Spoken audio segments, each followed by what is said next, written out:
Hello guys, কেমন আছো তোমরা? আশা করি সবাই ভালো আছো। আমরা আজকে যে মুভিটি এক্সপ্লেইন করতে চলেছি সেই মুভিটির নাম হলো দ্য এক্সোরসিস্ট। এই মুভিটি 1973 সালে রিলিজ হয়। তো বেশি কথা না বলে মুভিটি শুরু করা যাক। মুভি শুরু হওয়ার সাথে সাথে আমরা দেখতে পাই ইরাকের হাতরা শহর। কি ঘটছিল তা উদ্ঘাটনের জন্য ব্যাপক খনন করা হয়েছিল। রুমে ফাদার মেরিনের ছবি ছিল। ফাদার মেরিনও অন্যান্য মানুষের সাথে খনন কাজে জড়িত ছিলেন। খনন করার সময় তারা একটি তাবিজ খুঁজে পায়, যা ডেমন পাজুজু এর ছিল।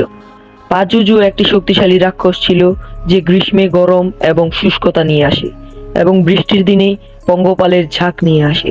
এই পঙ্গপাল সংখ্যায় বিপুল ছিল এবং তাদের আক্রমণ করে সমস্ত ফসল ধ্বংস করে, এবং এটি বিরূপ প্রভাব নিয়ে আসে। খাবারের ঘাটতি দেখা দেয়, মানুষ অনাহারে মারা যায়, এবং সবচেয়ে বিরূপ প্রভাব ছিল দারিদ্র্য দ্রুত বৃদ্ধি পায়। পাজুজু লামাস্তু নামে একটি খুব বড় শত্রু ছিল। লামাস্তু আর কেউ ছিলেন না, স্বয়ং একজন রাক্ষস ছিলেন।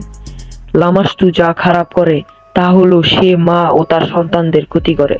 সে বাচ্চাদের মায়ের কাছ থেকে কেড়ে নেয় আর তাদের রক্ত চুষে নেয়। তাই মানুষ লামাস্তুর হাত থেকে মা ও সন্তানদের বাঁচাতে পাজুজুর সহায়তা নেয়। যদিও পাজুজু একটি রাক্ষস, তবে লোকেরা তাদের সুরক্ষার জন্য এটি ব্যবহার করে। তারা তাকে সমর্থন করে কারণ এটি তাদের অন্য রাক্ষস লামাস্তু থেকে রক্ষা করে। তারপরে বাবা মেরিনকে দেখানো হয়েছিল, যিনি একটি বিন্দুতে পৌঁছান যেখানে তিনি পাজুজুর মূর্তিটি খুঁজে পান। দুটি কুকুর সেখানে লড়াই করছিল, যার অর্থ দুটি রাক্ষস পাজুজু এবং লামাস্তুর সাথে লড়াই করছিল। এর পরে জর্জ শহরে দেখানো হয়েছিল, যেখানে আমরা ক্রিস ম্যাকনিলকে দেখতে পাই, যিনি পরিচালক পার্কের ছাত্রভিত্তিক সিনেমায় অভিনেত্রীর ভূমিকায় অভিনয় করেছিলেন। ক্রিস রেগান নামে 12 বছর বয়সী কন্যার পিতা ছিলেন। ক্রিস একজন সুপরিচিত অভিনেত্রী ছিলেন। তার অর্থ, খ্যাতি এবং জীবনের সমস্ত বিলাসিতা ছিল।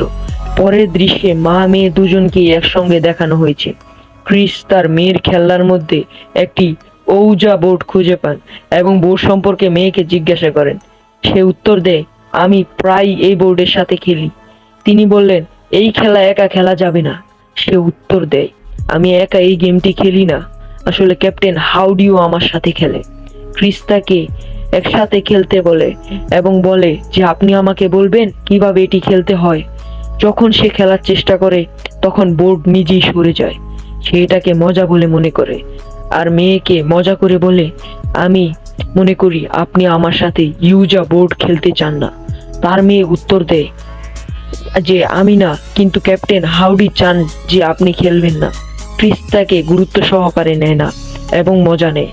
তারপর ক্রিসকে ঘুমোতে দেখা গেছে। ফোনের বেল বেজে ওঠে এবং সে জেগে ওঠে। ক্রিস দেখেন যে তার মেয়ে তার সাথে ঘুমাচ্ছে।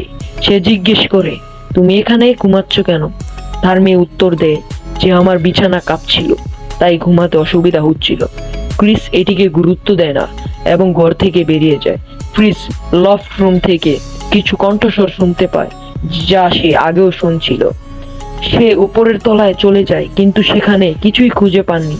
ক্রিস রেগানকে ডাক্তারের কাছে নিয়ে যায়। যখন ডাক্তার তাকে দেখে, রেগান ডাক্তার এর সাথে খারাপ ব্যবহার করে। সে ডাক্তার সম্পর্কে খারাপ শব্দ ব্যবহার করে।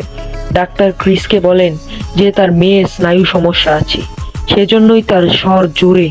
এখন সে খুব রাগ করে এবং এই জিনিসটি সময়ের সাথে সাথে বিষণ্ণতায় পরিবর্তিত হয়। ক্রিস ডাক্তারকে বলে যে তার মেয়ের কোনো ধরনের সমস্যা হচ্ছে না। ডাক্তার বলেছেন রেগানের বাবা তার সাথে থাকেন না, তিনি তার সাথে যোগাযোগ করেননি, এই কারণেই তিনি টেনশনে আছেন।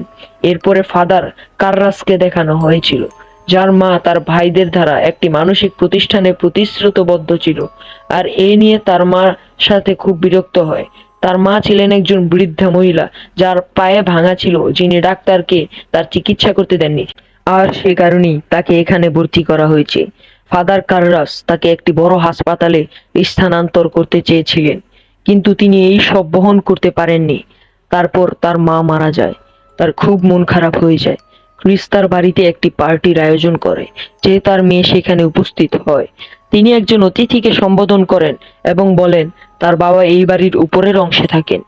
তিনি সেখানে দাঁড়িয়ে প্রস্রাব করেন এবং লোকেরা এইসব দেখে হতবাক হয়ে যায়। ক্রিস তাকে গোসল দেয় এবং তাকে তার বিছানায় ঘুমোতে দেয়। ক্রিস ফিরে আসার সাথে সাথে রেগানের বিছানা কাঁপতে শুরু করে। রেগান চিৎকার শুরু করে। ক্রিস এইসব দেখছিলেন, কিন্তু তিনি বুঝতে অক্ষম ছিল যা হচ্ছে তাই। ক্রিস তাকে আবার ডাক্তারের কাছে নিয়ে যায় এবং ডাক্তাররা তার উপর একাধিক পরীক্ষা করেন এবং তাকে অনেক যন্ত্রণার সম্মুখীন হতে হয়েছিল এবং কিন্তু তার সব পরীক্ষা সম্পূর্ণ স্বাভাবিক ছিল। ডাক্তার বলেছে সে ভালোই আছে, তার কোনো সমস্যা নেই, কিন্তু তার কষ্ট দিন দিন বেড়েই চলেছে এবং এখন কেউ একজন তাকে বিছানা থেকে টেনে নিয়ে যায়, বাতাসে ঝাঁকুনি দেয় এবং পেছনে ফেলে দেয়। আর রেগান চিৎকার করে বলছিল, আমাকে বাঁচাও, না হলে আমি মারা যাব। কিন্তু ক্রিস কিছুই করতে পারেনি এবং রেগান তখন আবিষ্ট হয় এবং ডাক্তারদের নিয়ন্ত্রণের বাইরে চলে যায়, যারা তাকে ঘুমের ইঞ্জেকশন দেয় তাকে ঘুমানোর জন্য।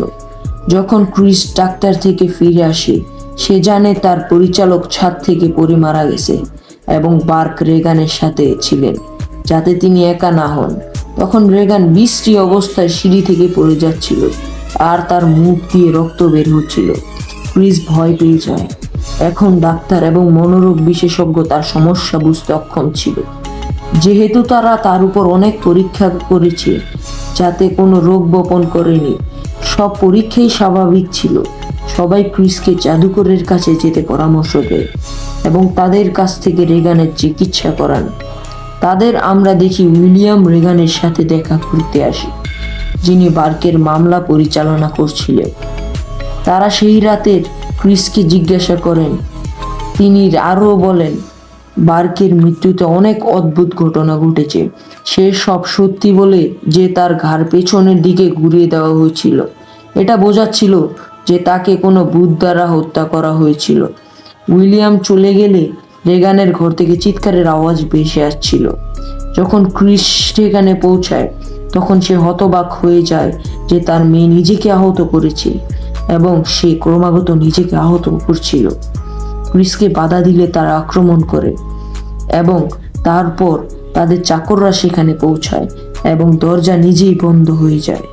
সোফা কার্ডটি নিজেই চলে যায় এবং দরজাটি শক্তভাবে ঢেকে রাখে। আর রুমে রাখা আলমারিটা এগিয়ে আসে ক্রিসের দিকে, কিন্তু ক্রিস সঠিক সময়ে নড়াচড়া করেন এবং নিজেকে বাঁচান। তার মেয়ে তার মাথা পুরোপুরি পেছনে ঘুরিয়ে দেয়, যা দেখতে অদ্ভুত ছিল। সেটা স্বাভাবিক ব্যাপার ছিল না।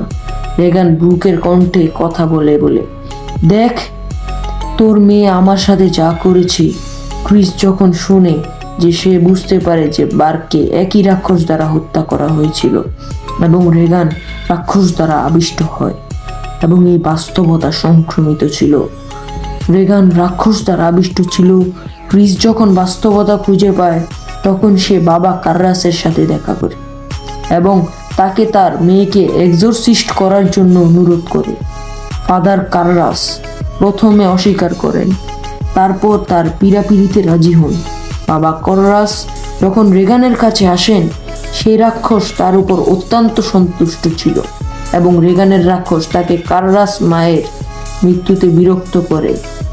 তিনি মনে করেন যে রেগান আমার মায়ের মৃত্যুর কথা জানতেন না এবং তিনি ঠিক বলেছেন। তারপর তিনি জানতে পারেন যে ক্রিস সঠিক ছিল, কিন্তু সমস্যা ছিল গির্জা থেকে এক্সোরসিস্ট জন্য অনুমতি প্রয়োজন ছিল, যার জন্য গির্জাকে প্রমাণ করতে হবে যে মামলাটি বাস্তব এবং পঙ্গপালের এক্সোরসিজমের সাথে সম্পর্কিত। রেগানের গায়ে লেখা ছিল হেল। রেগানের প্রতিক্রিয়া ক্যাপচার করা এবং ক্রিস দ্বারা বার্কের মৃত্যুর কথা বলা, এইসব তিনি জানার পর বাবা কার্রাস নিশ্চিত হন যে তিনি একটি রাক্ষস দ্বারা আবিষ্ট। ফাদার কার্রাস তার বাবা মেরিনের নামকরণ রেগানের রেকর্ডিং শোনেন। অন্যদিকে কার্রাস চার্চ থেকে এক্সোরসিজম সম্পর্কে অনুমতি চায়, কিন্তু চার্চ একজন অভিজ্ঞ যাজক নিয়োগ করার সিদ্ধান্ত নেয়, যার পূর্ব অভিজ্ঞতা ছিল। কার্রাস সঙ্গে বুত্তেক এবং এখানে চার্চ ফাদার কার্রাসের সাথে ফাদার মেরিনকে পাঠানোর সিদ্ধান্ত নেয়। বাবা মেরিন যখন সেখানে পৌঁছান, তখন তিনি শুনতে পান রেগান জোরে চিৎকার করছে। ফাদার মেরিন রেগানকে অনুরোধ করেন যে তারা অবিলম্বে ভূত প্রতারণা শুরু করেন। তারপর শুরু হয় তাদের ভূত প্রতারণা। এক্সোরসিজম প্রক্রিয়া আরো এগিয়ে যাওয়ার সাথে সাথে রেগান খারাপভাবে চিৎকার করতে শুরু করে। সে তার মা এবং বাবাকে রেগানকে খারাপ গালি দেয় এবং তার বিছানা খারাপভাবে কাঁপতে শুরু করে এবং তাদের সামনে বাতাসের উপরের দিকে উঠে যায়। কিন্তু তারা প্রতারণা বন্ধ করে না। তারা ভুতুরে কাজ চালিয়ে যাচ্ছে এবং তার বিছানার নিচে আসে। সেই রাক্ষস তার শক্তি দিয়ে এখানে জিনিসগুলিকে সরিয়ে দেয়। ফাদার মেরিনকেও লাঞ্ছিত করা হয়। রেগানের হাত খুলে যায় এবং সে উপরের দিকে উড়ে যায়। উভয়ই পিতাকে তাকে নিয়ন্ত্রণ করে এবং তাকে খুব অসুবিধার মুখোমুখি করে স্বাভাবিক অবস্থায় নিয়ে আসে। এবং বাবা মেরিন সেখানে রাক্ষসের ছায়া দেখতে পান এবং বাবা কররাস এখানে অনেক দুঃখিত ছিলেন, কারণ তিনি তাকে মায়ের মৃত্যুর জন্য দায়ী করেছিলেন। এরপর বাবা কাররাস ভুতুরে শুরু করেন।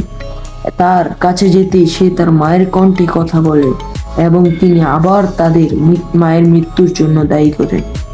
বাবা কাররাস নিজেকে সামলাতে পারলেন না। ফাদার মেরিন তাকে বাইরে যেতে বলে। তারপর বাবা মেরিন এক্সোরসিজম শুরু করে। কিছুক্ষণ পর কাররাস আবার রুমে আসে। তারপরে তিনি অবাক হন যে বাবা মেরিনকে সেই রাক্ষস দ্বারা হত্যা করা হয়েছিল। বাবা কররাস রেগে যান এবং রাক্ষসকে বলেন তার শরীরে প্রবেশ করে রেগানকে ছেড়ে যেতে। রাক্ষস তাই করে। সে রেগানকে ছেড়ে কারাসের শরীরে প্রবেশ করে। তারপর রাক্ষসের ক্ষতি পূর্বাবস্থায় আনতে পিতা কাররাস তার জীবন উপসর্গ করেন। সে জানালা থেকে লাফ দেয়। তিনি পড়ে গেলে সেখানে অনেক লোক জড়ো হয়। তারপর বাবা কররাসের বন্ধু সেখানে উপস্থিত হয় এবং কররাসকে এই পৃথিবী ছেড়ে যেতে সাহায্য করে। রেগান স্বাভাবিক অবস্থায় ফিরে আসে। সে তার সাথে কিছু ঘটে যাওয়া সবকিছু ভুলে গেছে। কিছুদিন পর রেগান এবং তার মা সেই অবস্থান ছেড়ে চলে যান আর মুভিটা এখানেই শেষ হয়। আপনারা কেমন মনে করেছেন এই এক্সোরসিজম দৃশ্যগুলি? আপনার মতামত এবং অভিজ্ঞতা মন্তব্যে জানাতে ভুলবেন না। যদি ভিডিওটি ভালো লেগে থাকে তাহলে লাইক এবং সাবস্ক্রাইব করতে ভুলবেন না।